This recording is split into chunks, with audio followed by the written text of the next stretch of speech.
Hello मेरे प्यारे साथियों, स्वागत करता हूं मैं आपका अपने इस यूट्यूब चैनल पर। तो आज की हमारी क्लास होने वाली है ग्रुप डी के लिए, जो कि आपकी साइंस की प्रीवियस ईयर्स क्वेश्चन की होती है। और आज की क्लास है हमारी क्लास नंबर 14। तो ये क्लास आपकी ग्रुप डी के लिए बहुत ज़्यादा इम्पोर्टेंट होती है, क्योंकि हमने इसमें रेलवे के ग्रुप डी के PYQ क्वेश्चन लगभग पिछले 10 सालों के उठाए हैं। और इसमें रेलवे ग्रुप डी का संपूर्ण निचोड़ मिलेगा। तो ये क्लास आपके लिए बहुत ज़्यादा इम्पोर्टेंट होने वाली है। चलिए स्टार्ट करते हैं अपनी क्लास को। चलिए, आपसे पहला क्वेश्चन में क्या पूछा है कि निम्न में से किस में दिशा और परिमाण दोनों होते हैं। क्या निम्न जो नीचे ऑप्शन दिए इनों में से किस में दिशा और परिमाण दोनों होते हैं। आप बताएंगे द्रव्यमान, ऑप्शन नंबर बी दूरी, ऑप्शन नंबर सी संवेग, या ऑप्शन नंबर डी आपकी चाल। बताइए किस में दिशा और परिमाण दोनों होते हैं। तो द्रव्यमान में नहीं होते आपकी दोनों, और ना ही आपकी दूरी में होती है, और ना ही आपकी चाल में। लेकिन संवेग में आपके तीनों होते हैं, दोनों होते हैं। तो आपका ऑप्शन नंबर सी यहाँ पर सही हो जाएगा। और ये क्वेश्चन पूछा था आपका RRB ग्रुप डी ने, क्योंकि आपका 5 नवंबर 2018 में हुआ था। कब? 5 नवंबर 2018, और शिफ्ट सेकंड का क्वेश्चन था। चलिए क्वेश्चन नंबर 2 की तरफ। क्वेश्चन नंबर 2 में आपसे क्या पूछा है कि निम्न में से अदिश राशि है। क्या निम्नलिखित में से अदिश राशि है? नहीं है। कौन सी अदिश राशि नहीं है पूछा है इसमें। तो आप बताएंगे आयतन, ऑप्शन नंबर बी द्रव्यमान, ऑप्शन नंबर सी बल, या ऑप्शन नंबर डी लंबाई। बताइए कि निम्नलिखित में से कौन सी एक अदिश राशि नहीं है। तो आप बताएंगे आयतन एक अदिश राशि होती है, द्रव्यमान भी और लंबाई भी, लेकिन बल एक अदिश राशि नहीं होती। तो आपका ऑप्शन नंबर सी सही हो जाएगा। ऑप्शन नंबर सी बिल्कुल सही हो जाएगा। और ये क्वेश्चन था आपका RRB JEE, जो कि आपका 2014 में 14/12/2014 और रेड पेपर में पूछा था। चलिए क्वेश्चन नंबर 3। क्वेश्चन नंबर 3 में आपसे क्या पूछा कि कार्य में डैश। बताइए कार्य में क्या होती है। कार्य में कोई दिशा नहीं होती, केवल परिमाण होता है। या ऑप्शन नंबर बी दिशा और परिमाण दोनों नहीं होते, या दिशा और परिमाण दोनों होते हैं, या केवल दिशा होती है परिमाण नहीं होता। बताइए कि कार्य में क्या नहीं होता। अब बताएंगे दिशा और परिमाण दोनों नहीं होते, ये भी गलत है बात। दिशा और परिमाण दोनों होते हैं, ये भी नहीं। केवल दिशा होती है परिमाण नहीं होता, ये भी आपकी गलत हो जाएगी। तो आपका ऑप्शन नंबर ए यहाँ पर सही हो जाएगी। कोई दिशा नहीं होती, केवल परिमाण होता है कार्य में। ऑप्शन नंबर ए सही हो जाएगा यहाँ पर। तो ऑप्शन नंबर ए आपका सही हो जाएगा। और ये क्वेश्चन था आपका RRB ग्रुप डी 27/11/2018 का, और शिफ्ट फर्स्ट का क्वेश्चन। चलिए क्वेश्चन नंबर 4। क्वेश्चन नंबर 4 में आपसे क्या पूछा है कि निम्न में से कौन अधिक काम कर सकता है। क्या निम्नलिखित में से कौन अधिक काम कर सकता है। तो आप बताएंगे ऑप्शन नंबर ए एक घूमता हुआ पहिया, ऑप्शन नंबर बी बंदूक की चलती हुई गोली, या ऑप्शन नंबर सी गतिशील पत्थर, ऑप्शन नंबर डी आपका एक उठाया हुआ हथौड़ा। बताइए कि निम्नलिखित में से कौन अधिक काम कर सकता है। क्वेश्चन नंबर 4, एक घूमता हुआ तो पहिया, ये नहीं। गतिशील पत्थर भी नहीं आपका। एक उठाया हुआ हथौड़ा, ये भी गलत हो जाएगा। लेकिन एक बंदूक यानी कि चलती हुई बंदूक अधिक काम कर सकती है। तो ऑप्शन नंबर बी सही हो जाएगा। और ये क्वेश्चन था आपका ALP एंड टेक्नीशियन 31/8/2018 का, जो कि आपका शिफ्ट थर्ड में हुआ था। चलिए क्वेश्चन नंबर 5। क्वेश्चन नंबर 5 में आपसे क्या पूछा कि जमीन के ऊपर एक बिंदु पर किसी वस्तु की गुरुत्वीय स्थितिज को डैश में किए गए कार्यों के रूप में परिभाषित किया जाता है। डैश में बताइए किस में किया जाता है।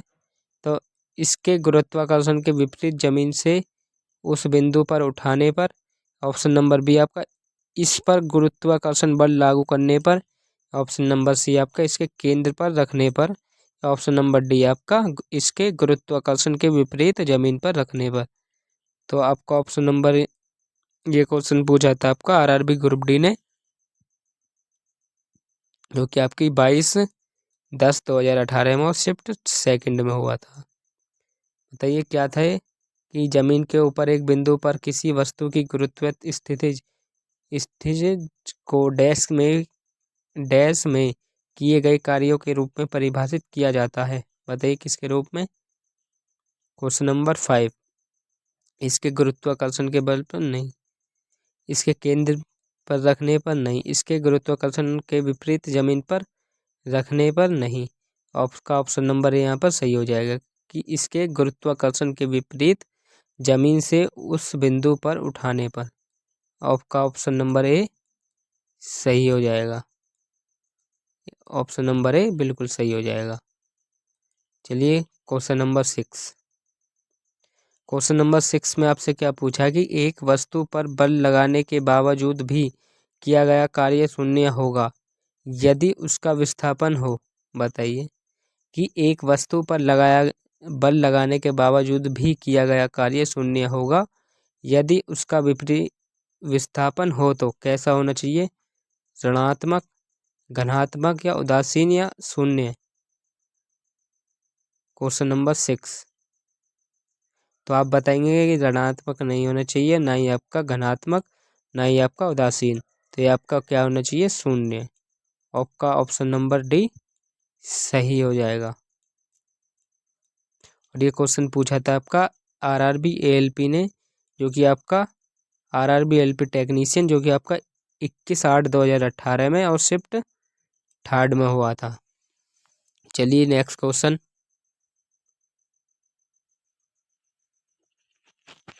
Question number 7।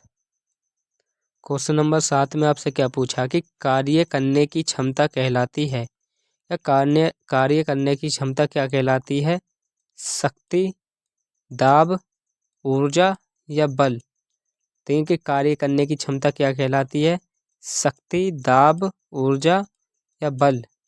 तो आप बताएंगे कार्य करने की क्षमता क्या कहलाती है। शक्ति नहीं, आपका बल, दाब नहीं, बल नहीं, आपकी ऊर्जा कहलाती है कार्य करने की क्षमता।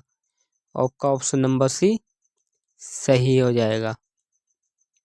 और ये क्वेश्चन पूछा था आपका आरआरबी एएलपी टेक्नीशियन 13/8/2018 में। यही सेम क्वेश्चन आपका आरआरबी ग्रुप डी ने 16/11/2018 में पूछा था। चलिए क्वेश्चन नंबर 8। क्वेश्चन नंबर 8 में आपसे क्या पूछा क्या कि यदि कार्य का मान घनात्मक हो तो,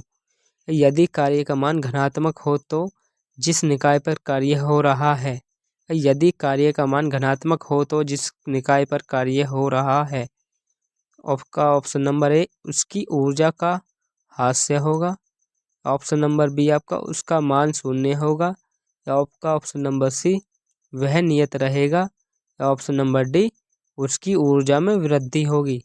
बताइए कि यदि कार्य का मान धनात्मक हो तो जिस निकाय पर कार्य हो रहा है वह कैसे होगा, उसकी ऊर्जा में ह्रास होगा, या उसकी ऊर्जा में शून्य होगी, या वह नियत रहेगा, या उसकी ऊर्जा में वृद्धि होगी। Question number 8। तो आप बताएंगे कि यदि कार्य का मान धनात्मक हो तो जिस निकाय पर कार्य हो रहा है उसकी ऊर्जा का ह्रास होगा, नहीं, उसका मान शून्य होगा, नहीं, वह नियत रहेगी, ये भी गलत, उसकी ऊर्जा में वृद्धि होगी। आपका ऑप्शन नंबर डी सही हो जाएगा। यहाँ पर ऑप्शन नंबर डी सही हो जाएगा कि उसकी ऊर्जा में वृद्धि होगी। और ये क्वेश्चन था आपका आरआरबी एनटीपीसी का, जो कि 9/4/2016 का और शिफ्ट 3rd और स्टेज 1st का क्वेश्चन था। चलिए क्वेश्चन नंबर 9। क्वेश्चन नंबर 9 में आपसे क्या पूछा है? क्वेश्चन नंबर 9 कि निम्नलिखित में से किसमें कोई कार्य नहीं किया जाता? निम्नलिखित में से किसमें कोई कार्य नहीं किया जाता? आपका ऑप्शन नंबर ए, कपिल अपने कंधे पर 10 किलोग्राम भार लेकर खड़ा है। क्या निम्नलिखित में से किसमें कोई कार्य नहीं किया जा सकता? आपका ऑप्शन नंबर ए कि कपिल अपने कंधे पर 10 किलो भार लेकर खड़ा है। आपका ऑप्शन नंबर बी कि सचिन 4 किलोमीटर चलता है। आपका ऑप्शन नंबर सी, एक कुली किसी बस से किसी कार तक का वजन ले जाता है। ऑप्शन नंबर डी आपका अरुण मैदान पर क्रिकेट खेल रहा है।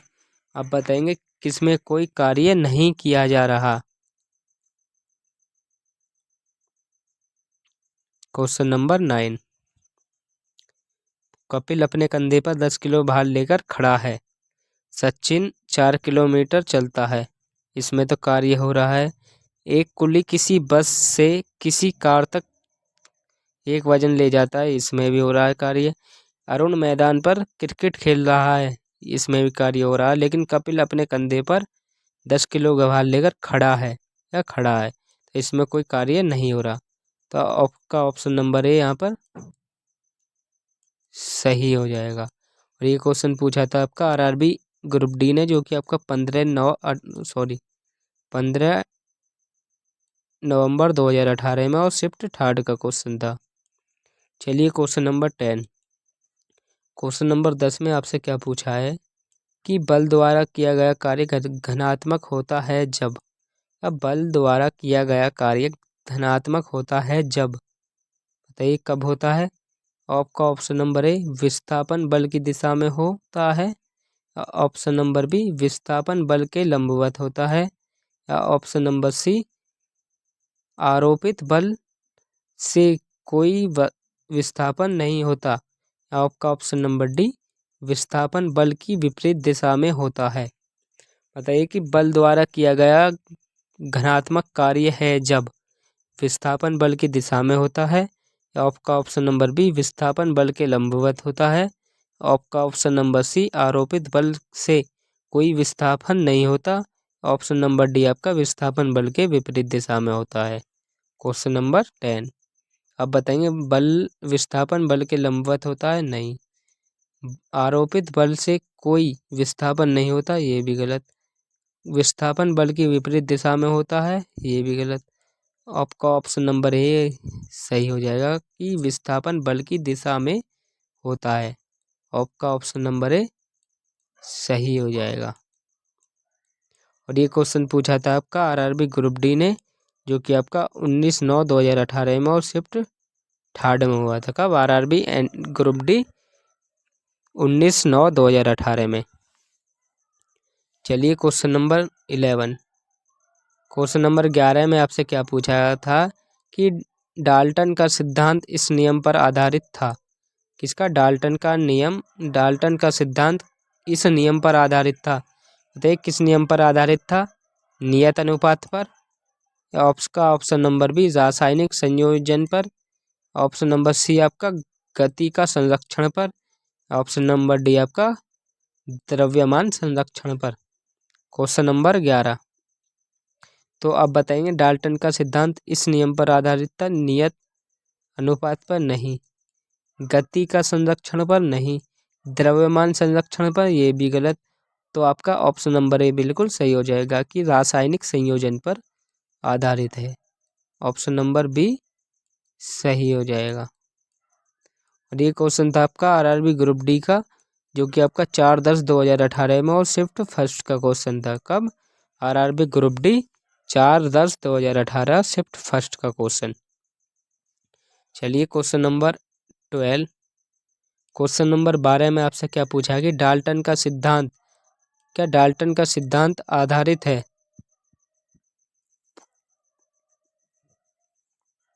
कि डाल्टन का सिद्धांत आधारित है? बताइए किस पर आधारित है डाल्टन का सिद्धांत? आपका ऑप्शन नंबर है रासायनिक संयोजन के नियम पर।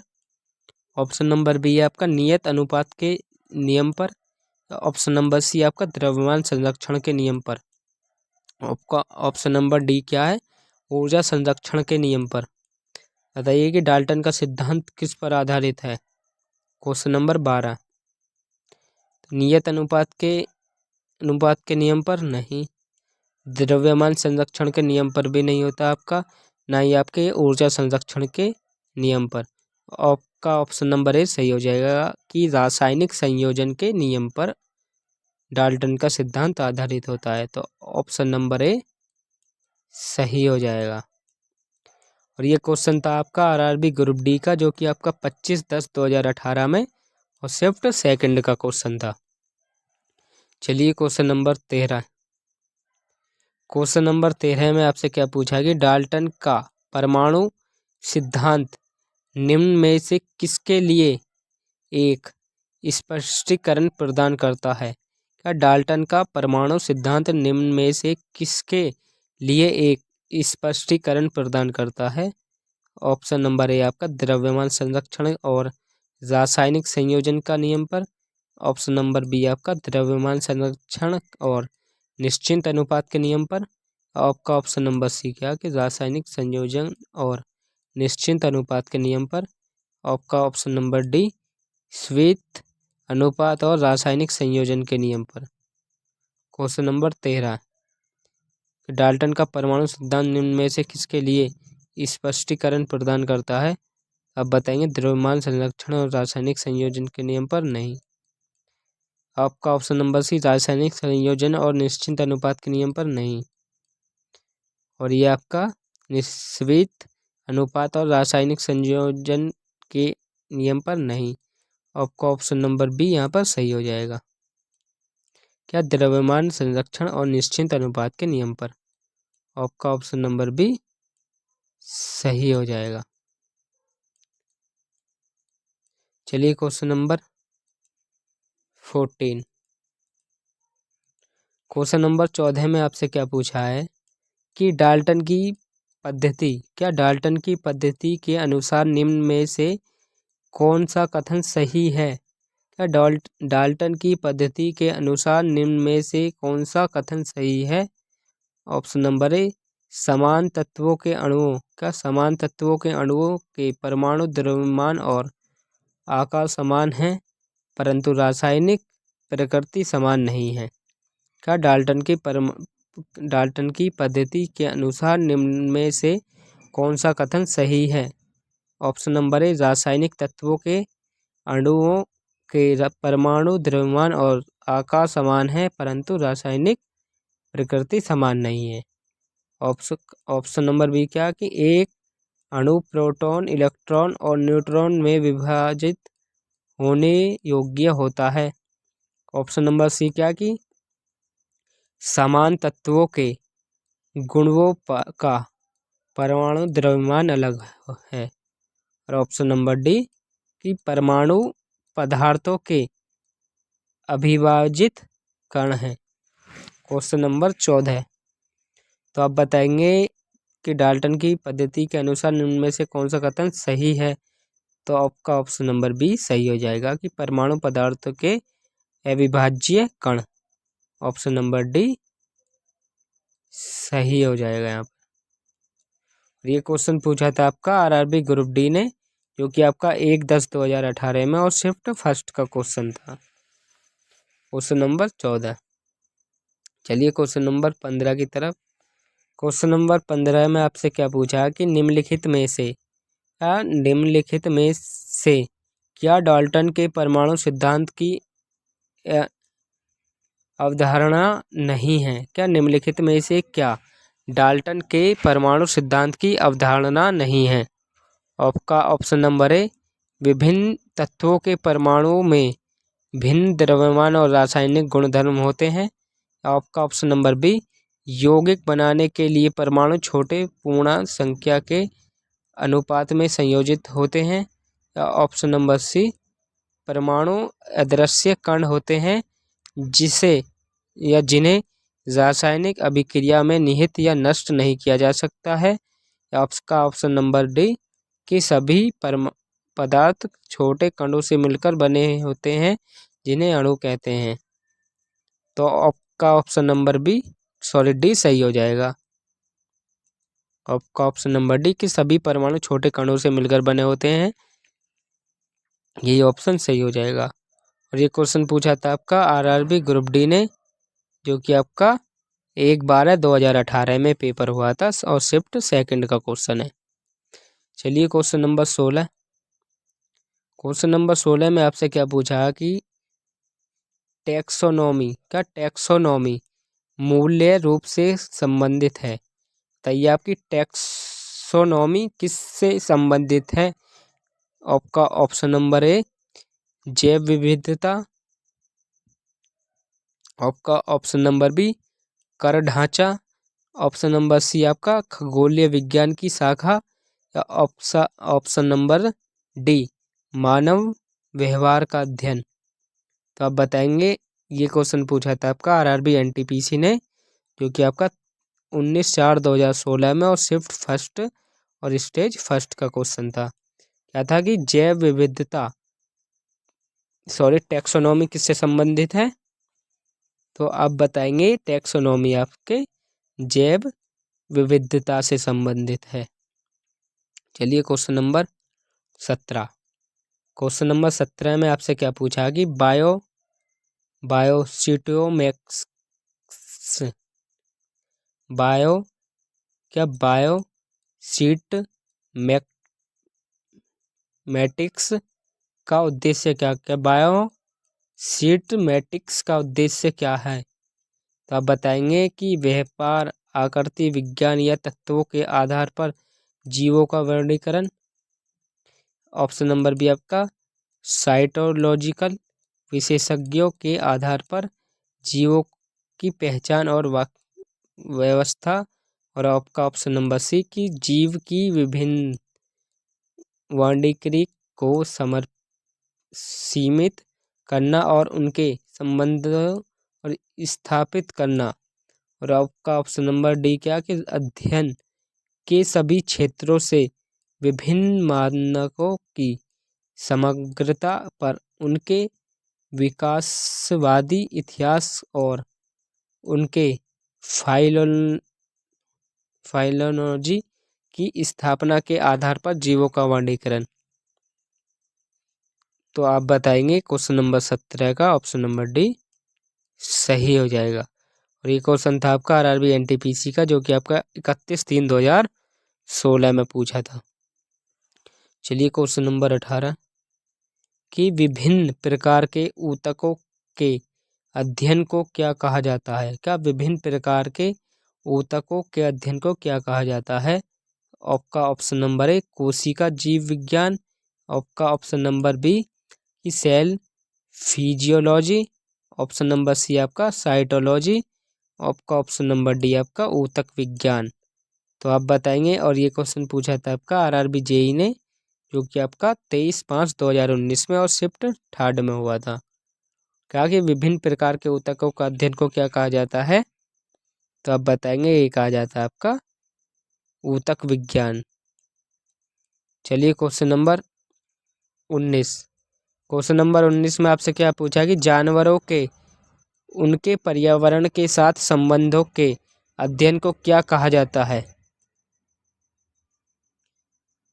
क्या जानवरों के उनके पर्यावरण के साथ संबंधों के अध्ययन को क्या कहा जाता है? तो ये कहा जाता है आपका इकियोलॉजी। क्या इकियोलॉजी। और ये क्वेश्चन पूछा था आपका आरआरबी जेई ने, जो कि आपका 24/5/2019 में हुआ था और शिफ्ट फोर्थ में। चलिए क्वेश्चन नंबर 20। क्वेश्चन नंबर 20 में आपसे क्या पूछा कि निम्नलिखित में से कौन सा कोशिकीय घटक अधिकांश प्रकाश केंद्रियों में मौजूद नहीं होते? कोशिका द्रव्य, केंद्रक झिल्ली, या कोशिका भित्ति, या राइबोसोम। तो आप बताएंगे केंद्रक झिल्ली। या निम्नलिखित में से कौन सा कोशिकीय घटक अधिकांश प्राक केंद्रियों में मौजूद नहीं होता? तो ये होता आपका केंद्रीय झिल्ली।